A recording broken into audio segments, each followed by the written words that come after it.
buenas tardes o buenas noches, dependiendo la hora en la que nos estéis escuchando. Bienvenidos a Travesías Históricas, un podcast sobre historia, sobre personajes históricos y sobre todo lo que rodea, acontece el mundo de la historia. Me llamo Joaquín García. Hoy voy a ser vuestro guía en este viaje, un viaje que vamos a hacer al Antiguo Egipto.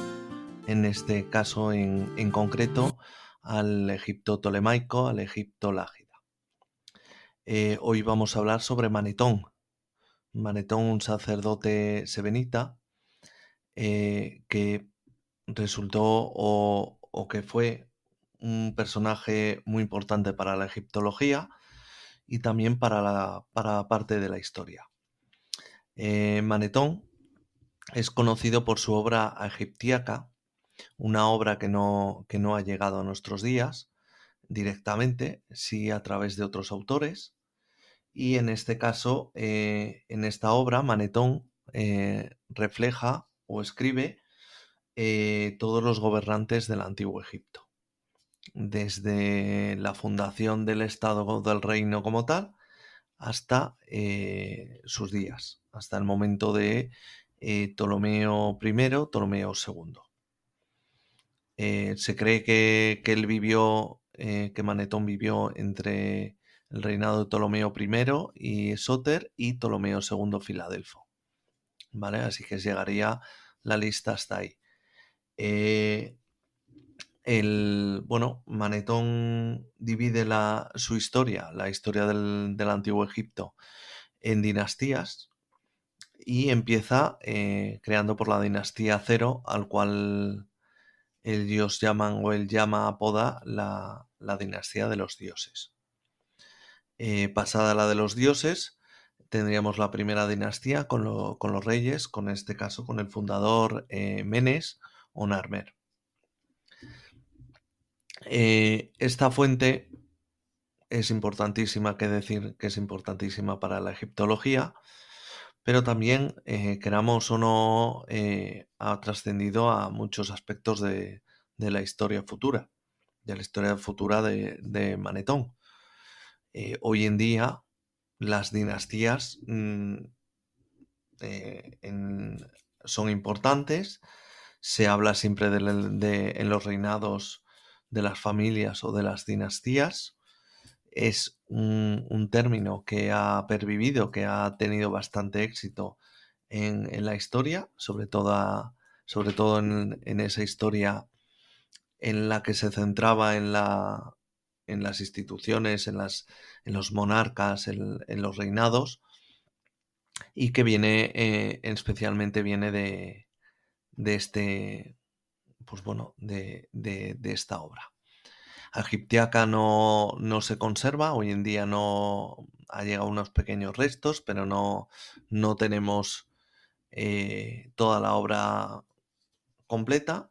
Sí que sabemos que fue una de las obras importantísimas, ya que tenemos autores que hablan de esta obra y que la tienen ya en su época como una referencia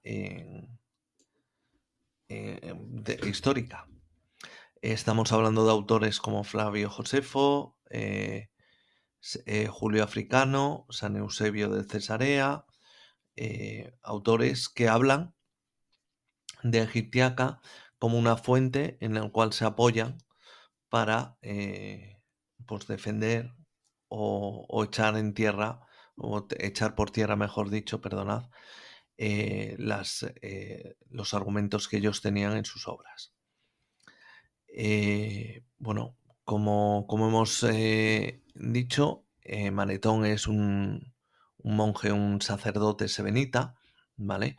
Del Bajo Egipto, en el cual, gracias a cómo estaba configurado Egipto en ese momento, el aspecto religioso, pues Manetón tuvo acceso a muchísima información que se contenía en el templo de Heliópolis, del cual era sacerdote.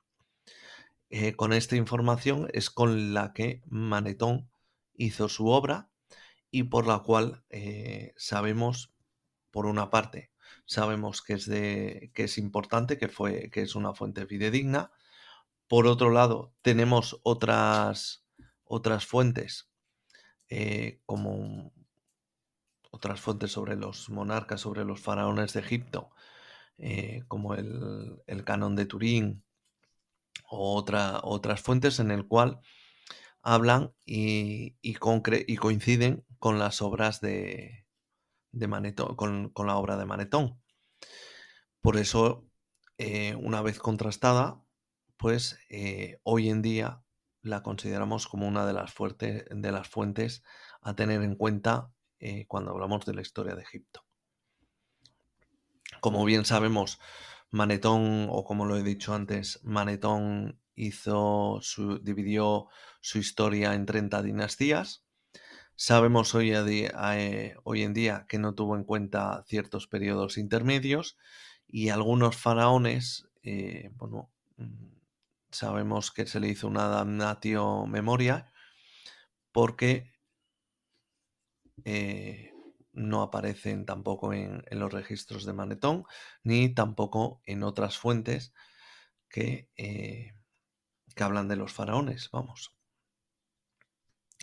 Como os comento, bueno, como he reiterado muchas veces, Manetón es un personaje curioso, es uno de los primeros, podemos decir, historiadores de la historia, sin obviar evidentemente al padre de todos, a Herodoto, que es mucho anterior a Manetón, y que posiblemente se cree, o se piensa, se considera que al leer o que tras conocer la historia de Herodoto, Manetón se vio impulsado o le gustó o tuvo la idea de poder crear una historia, pero esta vez de su reino de Egipto y no de Grecia o de los dioses olímpicos.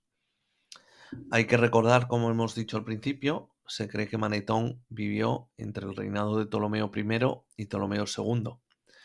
Ptolomeo I, cuando llega, tras la muerte de Alejandro Magno, cuando llega al poder de Egipto, intenta hacer o tiene una política bastante inteligente, bastante sabia, que es intentar adaptar los ritos o las creencias griegas a los ritos y creencias egipcias, sin dar de lado la parte egipcia y siempre teniéndola como centro, sobre todo para la nobleza de la zona y también para el pueblo, ¿vale? Es por eso, por lo cual, Manetón también, impulsado con esta política favorecida por el faraón, intenta crear, pues eso, una historia que refleja o que tiene parte o copia de la historia de Heródoto, pero adaptada o convertida a la historia de Egipto.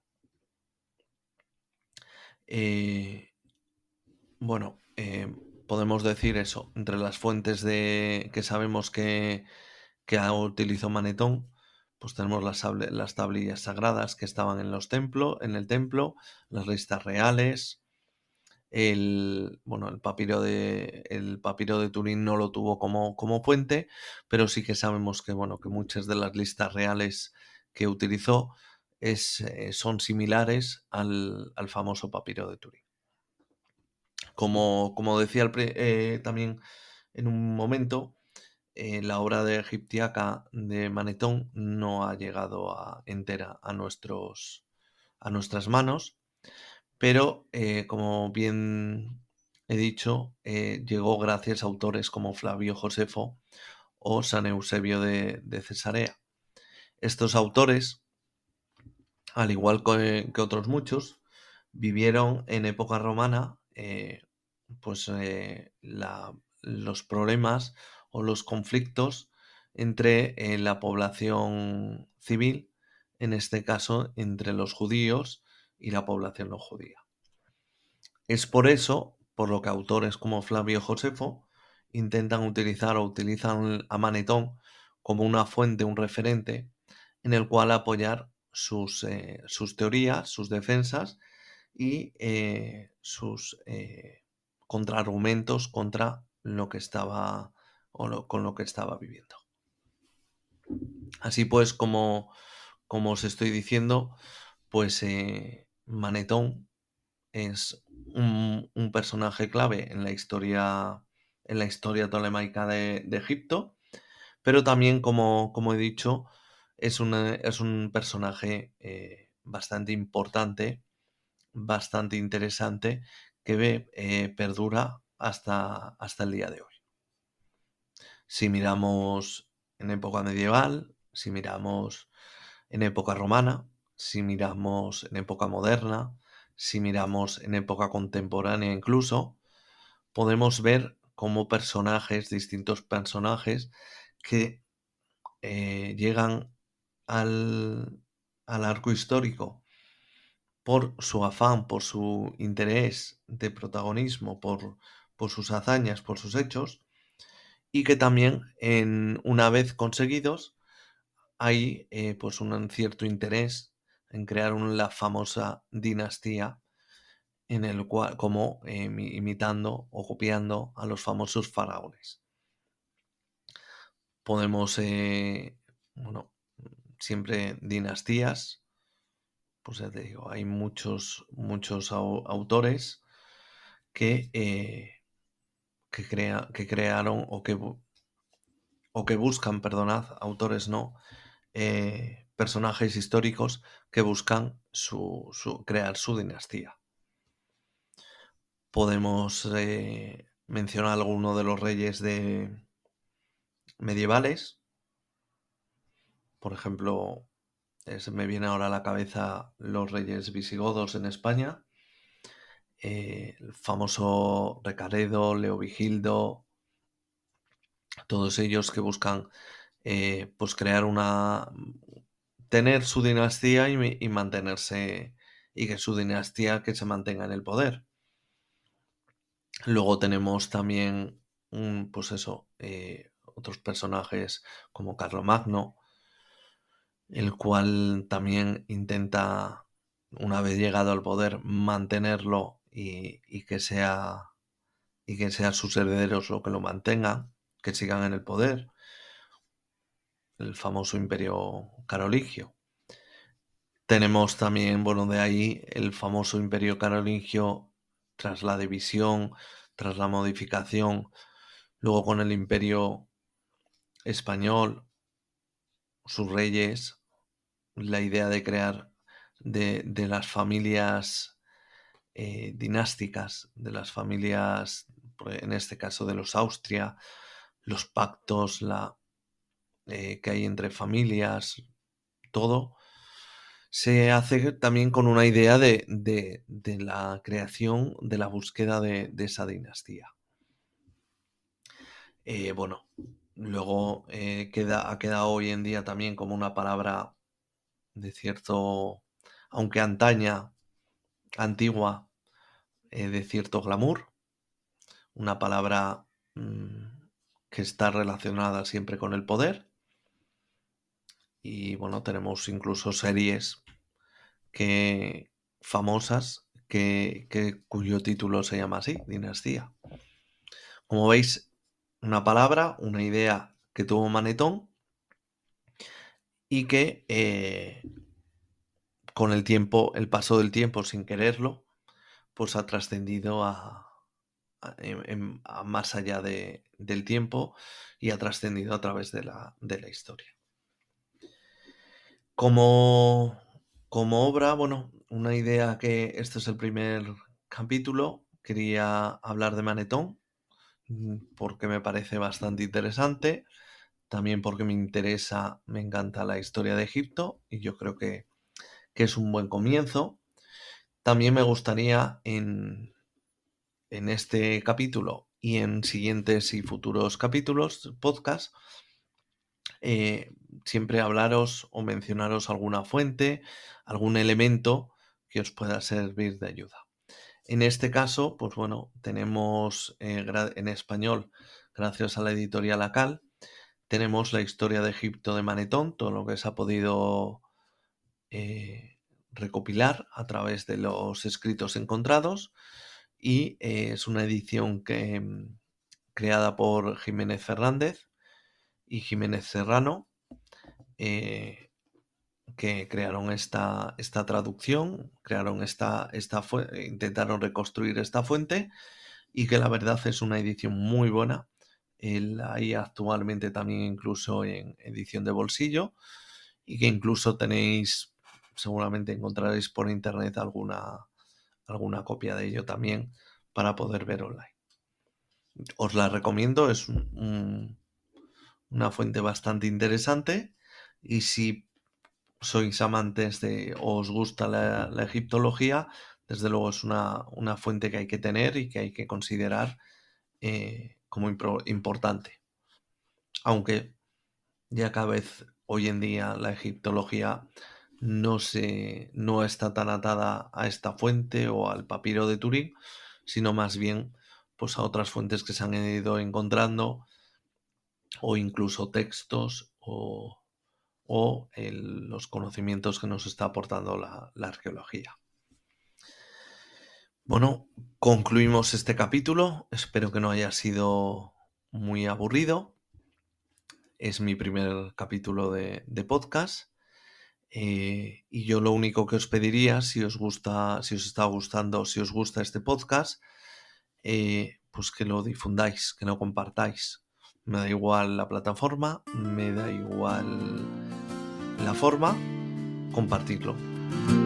Es yo creo que la mejor idea o la mejor opción o difusión que se le puede hacer a un podcast.